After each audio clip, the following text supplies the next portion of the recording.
Bonsoir. Ce soir, c'est Mamé qui raconte. Une histoire d'étoiles filantes.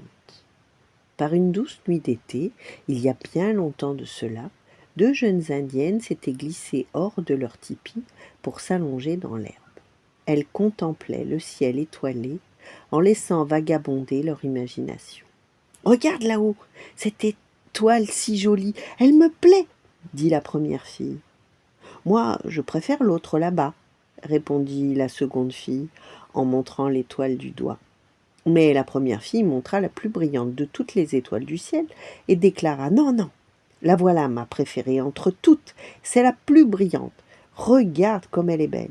Oh, comme je l'aime, je voudrais me marier avec elle. » Le lendemain matin, les deux filles partirent ramasser du bois pour le feu. En chemin, elles aperçurent un porc-épic qui montait à un arbre. « Attends-moi, je grimpe pour l'attraper, » dit la première fille. Et elle grimpa, c'est bien vrai, mais elle ne put attraper l'animal. Dès qu'elle tendait la main vers lui, le porc-épic montait un peu plus haut. Et puis l'arbre lui-même se mit à grandir. D'en bas, la seconde fille rappela son amie. « Descends, descends, je t'en supplie, descends, l'arbre pousse de plus en plus haut. » « Mais non, » répliqua la première fille, tandis que le porc-épic grimpait et que l'arbre poussait toujours plus haut.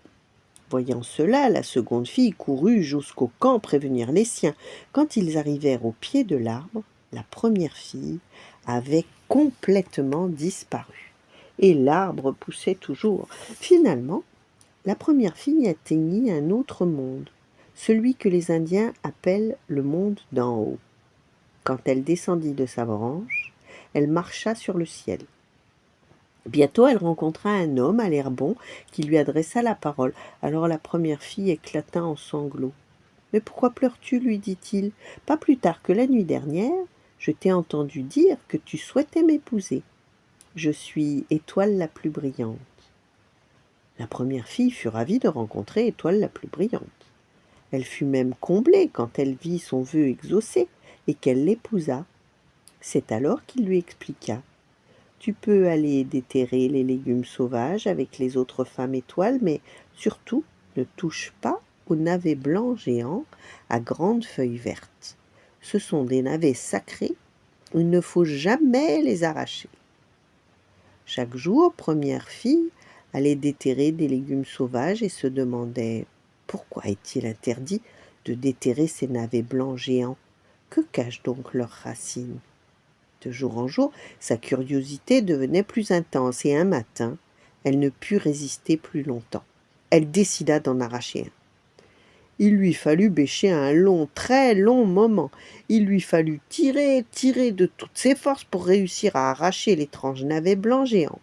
Lorsqu'enfin elle l'eut déterré, elle découvrit un grand trou laissé par la racine. La première fille s'agenouilla, regarda par le trou et aperçut alors loin, très très loin, là-bas, tout en bas, le camp des Indiens Cheyennes où elle avait vécu autrefois. Tous les êtres et les choses paraissaient minuscules, mais elle distinguait les huttes et voyait se déplacer les bêtes et les gens. Elle ressentit alors une terrible envie de retourner auprès des siens, mais comment redescendre du ciel? La terre était si loin, si bas. Soudain son regard se posa sur de longues herbes résistantes qui poussaient tout près d'elle. Et si j'essayais de les tresser pour me confectionner une longue corde? À peine eut-elle envisagé cette idée qu'elle s'attela à la tâche. Elle cueillit les herbes et commença à les tresser, et chaque jour elle rajoutait une longueur de plus à sa corde. Un matin, enfin, elle estima que sa solide corde était assez longue et que la longueur était bien suffisante. Elle attacha l'extrémité à une grosse bûche qu'elle fit rouler au travers du trou pour servir d'ancrage. Puis elle laissa tomber la corde. Elle semblait bien toucher le sol. Alors, première fille se faufila dans le trou en s'accrochant à la corde tressée et se laissa lentement glisser. Il lui fallut longtemps pour descendre, toujours lentement, jusqu'au bout de la corde, mais elle ne touchait pas le sol. Longtemps encore, elle resta là, suspendue dans les airs, au bout de cette corde que le vent balançait. Elle appela à l'aide, mais nul ne répondit. Enfin, épuisée, Elle finit par lâcher la corde. Elle tomba sur le sol et se brisa en 1000 morceaux. Elle était morte. Mais l'enfant qu'elle portait dans son ventre, son fils, n'était pas mort. Il était fait de pierres d'étoiles et ne pouvait se briser. Une alouette des champs qui avait vu la scène recueillit ce bébé d'étoiles tombé du ciel et l'appela Étoile filante. Elle l'emporta dans son nid et l'éleva avec ses petits. Dès qu'ils eurent un peu grandi, Étoile filante sortit du nid avec les oisillons. Plus les oiseaux prenaient des forces, plus Étoile filante en prenait aussi. Quand les oisillons apprirent à voler, Étoile filante courut toujours plus vite pour rester avec eux. Un jour, Mère Alouette des champs lui dit « Fils, il te faut maintenant rejoindre ton peuple, il est temps pour nous de voler vers le sud pour y passer l'hiver. » Mère Alouette des champs, mais pourquoi veux-tu que je vous quitte demanda Étoile filante. Moi, je veux partir avec vous. Mais non, fils, tu dois rester chez toi maintenant. D'accord, si Père Alouette me fabrique un arc et des flèches. Père Alouette fabriqua donc un arc et 4 flèches. Il arracha même quelques-unes de ses plumes pour garnir les flèches, puis il mit Étoile filante sur le chemin qui menait chez lui vers l'aval de la rivière. Étoile filante voyagea longtemps avant d'atteindre le campement de son peuple. Il entra dans la hutte la plus proche où vivait une vieille grand-mère. « Grand-mère, dit-il, j'ai besoin de boire un peu d'eau. » « Mon petit-fils, lui répondit-elle, seuls les jeunes gens les plus rapides à la course peuvent aller puiser de l'eau à la rivière, car elle abrite un monstre d'eau qui aspire tous ceux qui s'approchent de lui. « Grand-mère, si tu me donnes ton seau en peau de bison et ta louche en corne de bison, je te rapporterai de l'eau. »« Prends garde, petit-fils, je t'avertis. De nombreux jeunes gens ont été avalés par le monstre de l'eau. Je crains que tu ne sois tué, toi aussi, insista la vieille femme. Mais elle lui donna tout de même le seau et la louche. Au moment même où Étoile filante puisait de l'eau, le monstre dressa sa tête au-dessus des flots, sa gueule était énorme. D'un seul souffle, il aspira tout à la fois, le seau, la louche, l'eau et Étoile filante. Lorsqu'il se retrouva dans l'estomac du monstre, Étoile filante vit que tout ce que la bête avait avalé avant lui. Grâce à sa pierre d'étoile, il découpa un trou dans le flanc de l'animal par lequel tout le monde put sortir. Puis, ayant récupéré le seau, il rapporta de l'eau fraîche à la grand-mère. « Mais qui es-tu donc, petit-fils » lui demanda la vieille indienne, tout étonnée de le voir encore vivant. « Je suis Étoile filante, grand-mère, une étoile tombée du ciel.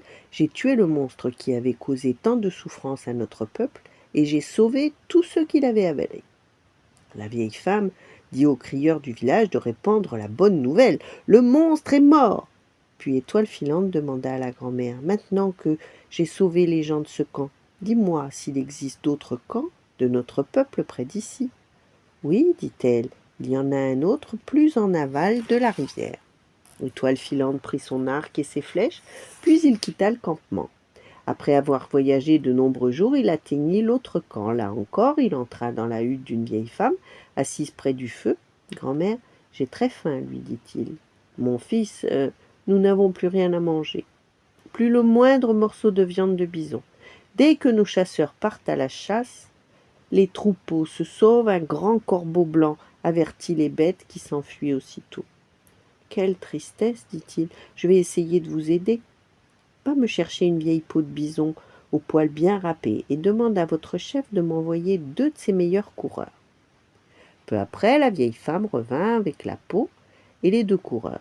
Étoile filante leur expliqua son plan. « Je vais aller attendre les bisons à un endroit donné. Quand le troupeau courra, je les suivrai déguisés en vieux bisons à la robe râpée. Vous, les coureurs, vous me poursuivrez derrière le troupeau sur une longue distance. Quand vous me rattraperez, vous me tirerez dessus, je ferai comme si j'étais mort, alors vous ferez semblant de m'ouvrir le ventre, puis d'abandonner ma carcasse sur le sol. » Quand les vrais bisons approchèrent, le corbeau blanc vola au-dessus d'eux en criant « Ils arrivent, ils vous poursuivent, courez, courez !» Et le troupeau de bisons se mit alors à courir, suivi par un vieux mâle à l'air pitoyable. Les 2 coureurs rapides pourchassèrent le vieux mâle. Tout se passa ensuite comme prévu. La carcasse attira les loups, les coyotes et toutes sortes d'oiseaux. Parmi eux se trouvait le corbeau blanc. Tout en survolant la forme de bison qui gisait sur le sol, il criait d'une voix stridente. « Ne serait-ce pas étoile filante ?» Il tournoyait ainsi au-dessus de la carcasse en répétant à chaque fois « Ne serait-ce pas étoile filante ?» Et à chaque passage, il s'en rapprochait un peu plus pour vérifier de près. Lorsqu'il fut suffisamment proche, Étoile filante bondit et attrapa les pattes du corbeau blanc. Aussitôt les autres animaux s'enfuirent dans toutes les directions.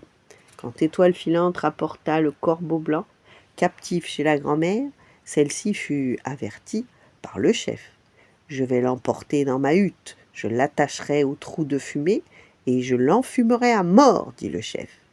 C'est depuis ce jour que les bons Cheyennes purent tuer tous les bisons dont ils avaient besoin pour se nourrir. Pour remercier Étoile filante, le peuple lui offrit une belle hutte. À l'intérieur, une jolie jeune fille l'attendait, ils se marièrent et passèrent le reste de leur vie dans la tribu indienne des Cheyennes du Nord. Mais jamais Étoile filante n'oublia le monde d'en haut dont il était venu. Chaque soir, laissant ses amis dans leur hutte, il sortait seul et restait de longues minutes à scruter le ciel, cherchant des yeux son père, étoile la plus brillante. Voilà, bonne nuit, faites de beaux rêves et à demain.